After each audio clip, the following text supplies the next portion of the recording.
విద్యార్థుల్లో దాగి ఉన్న సృజనాత్మకతను వెలికితీయడమే లక్ష్యంగా అంజనీ స్కూల్ వేదికగా సైన్స్ ఫేర్ వేడుకలు మిన్నంటాయి. శ్యామల యాదిరెడ్డి ఎడ్యుకేషనల్ సొసైటీ ఆధ్వర్యంలో జరిగిన ఈ ప్రదర్శనలో విద్యార్థులు అద్భుతాలు సృష్టించారు. ముఖ్యంగా ప్రస్తుత కాలనీకి అవసరమైన డిజిటల్ టెక్నాలజీతో కూడిన పరికరాలు తయారు చేసి వాటి పనితీరును వివరించిన తీరు ప్రతి ఒక్కరిని ఆశ్చర్యానికి గురిచేసింది. విద్యార్థులు ఈ కృషికి వెన్నట్టు నిలిచిన ఉపాధ్యాయులను, తల్లిదండ్రులను స్కూల్ యాజమాన్యం ప్రత్యేకంగా అభినందించింది. అనంతరం జరిగిన సాంస్కృతిక కార్యక్రమాలు కన్నుల పండుగ సాగాయి. చిన్నారులు వేసిన నృత్యాలు ప్రేక్షకులను మంత్రముగ్ధులను చేశాయి. ఈ కార్యక్రమానికి ముఖ్య అతిథులుగా హాజరైన founder and chairman Shyamala Yadireddy, యువ నాయకుడు శ్యామల సందీప్ రెడ్డి మాట్లాడుతూ విద్యార్థులు చదువుతో పాటు శాస్త్ర సాంకేతిక రంగాల్లో రాణించాలని ఆకాంక్షించారు. ఈ వేడుకల్లో స్కూల్ ప్రిన్సిపాల్, ఉపాధ్యాయులు, సిబ్బంది మరియు విద్యార్థులు, తల్లిదండ్రులు పెద్ద ఎత్తున పాల్గొన్నారు.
అందరికీ శుభోదయం. నా పేరు విష్ణుప్రియ. నేను 2వ తరగతి చదువుతున్నాను.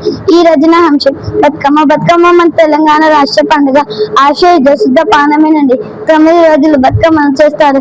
బతుకమ్మను తంగేడు, బంతి మరియు రంగురంగుల పూలతో అలంకరిస్తారు.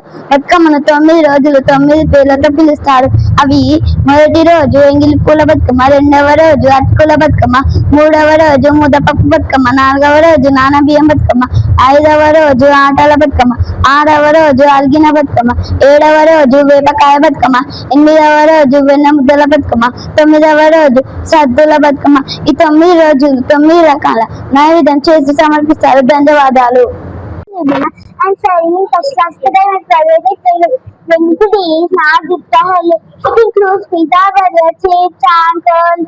Even food can make us sick.